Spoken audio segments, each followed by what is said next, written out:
It's time for the Daily Stand Up Podcast presented by Agile Dad with your host, Lee Henson. Without any further ado, let's get started. Anytime there's an article by Mike Cohn, I get excited because I love reading his articles. And this article was no exception. So, in this article, he talks about what is a high performing Agile team. And I love that he comes right out of the gate and talks about his experiences and what he's encountered and what high performing means and what it looks like to him. Because I think so many different organizations interpret high performance differently. So he opens with the question, what does a high performing Agile team look like?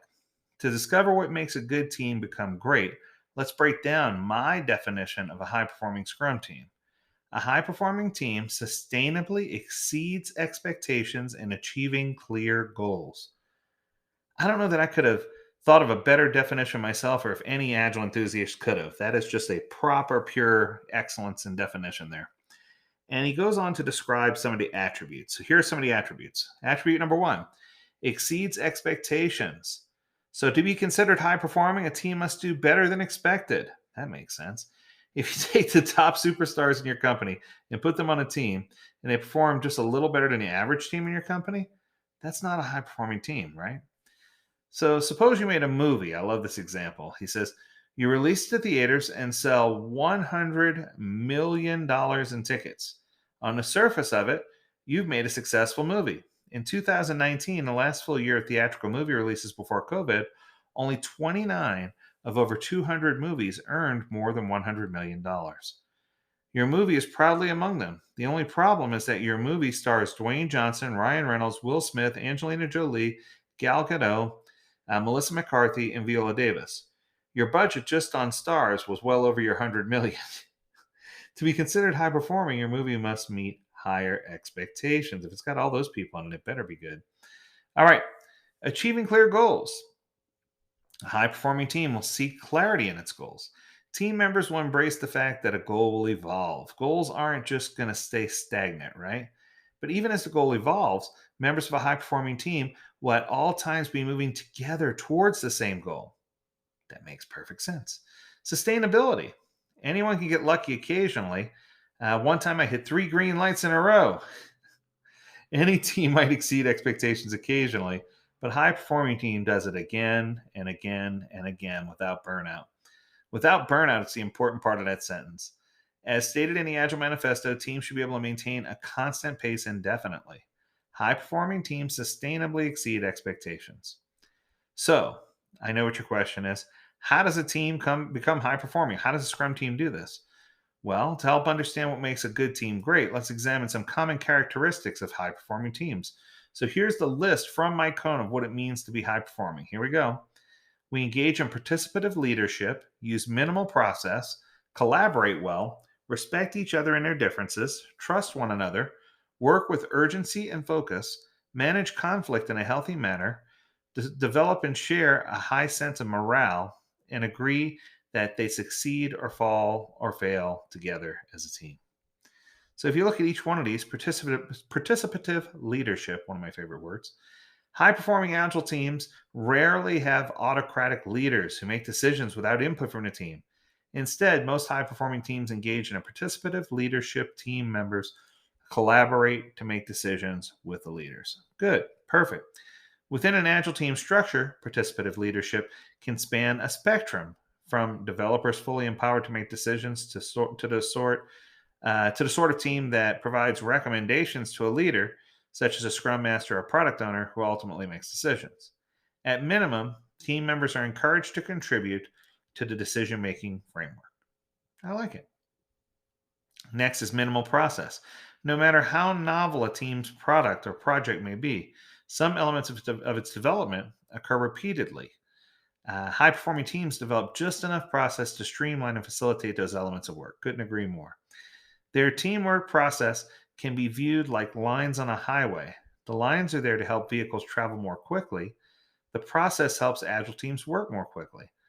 When more process than necessary has been added, members of the high-performing team remove the unneeded elements. They eliminate waste. Collaborate well. in general, teams exist to do something that couldn't be done by a single person alone, or something that's done faster when done by a team. Communication and overhead and mistakes will always exist on a project with more than one person. That's why the Scrum framework and other agile ways of working recommend small cross functional teams with complementary skill sets. The best teams communicate well and often. Scrum makes frequent communication easy with daily Scrum meetings.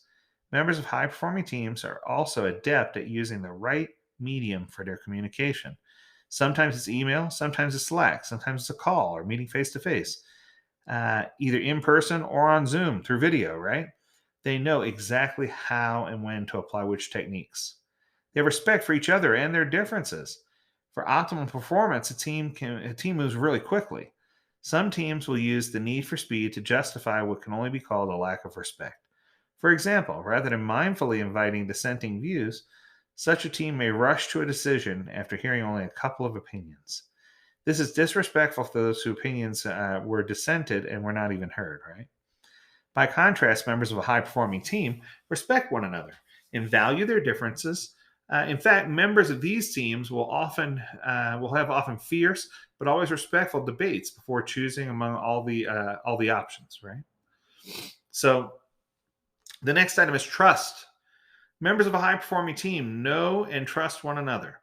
This may just be this may just seem like a simple nice to have, but for shortening time to value, it's absolutely critical that they do this. To see why, suppose you and I are on a team together. Your work cannot begin until my work is well underway. Perhaps I'm designing something that you'll wind up coding. Or on a high performing team, you trust that I'm going to deliver my partial implementation on a day promise. And that's as far along as we'd have agreed upon. Without trust, you'd spend time checking up on me constantly, making sure I got things done. Perhaps it's just an email, but even that is something. And I would have to stop and respond to those requests. This slows both of us down, increasing our time to value of the product or feature that we're trying to deliver. These teams work with urgency and focus. High performing teams rise to meet challenges. Without a challenge, the team's unlikely to ever achieve high performance. That makes perfect sense. They can manage conflict. Great teams manage conflict. That does not mean they avoid conflict. Some conflict is necessary, and arguing about a solution is the only way to ensure that the best solution is used. Once again, makes perfect sense. High performing teams will form guidelines, whether formal or informal, to prevent conflicts from escalating or persisting. It's fine to disagree and argue, but on a high performing team, the conflict and disagreement needs to be forgotten once a clear direction has been selected and we move forward. A high sense of morale. High performing teams are characterized by their sense of morale. There's a feeling of invincibility, that no challenge is too great. High performing teams also know their limits and do know to speak up when something can't be done. Right? So if something can't be done, the high performing team, we're expecting them to say no. The confidence of a high performing team is contagious. Other development teams will see it and want it for themselves. And people who've experienced a high performing team working towards a common goal will seek to experience it again and again on future teams they join. So they succeed as a team.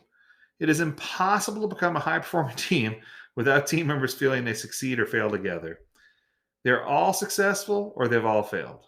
No one on a high performing team would ever say, we failed, but you know what? I succeeded. This means that to the extent possible, members of a high performing team help one another out. If I'm behind on something, you help me. If you're behind, I'll do the best I can to help you. This goes beyond the work of the sprint or iteration. It extends even into practices such as planning. If I'm about to overcommit myself in a coming sprint, a colleague on a high performing team would step in and stop me, or at least warn me, hey, dude, you're about to commit to something you can't do, right? And the reason this all matters, high performance is incredibly important, but the reason it all matters is organizations always strive to do more with less. So there'll always be this organizational desire to have and maintain high performing teams.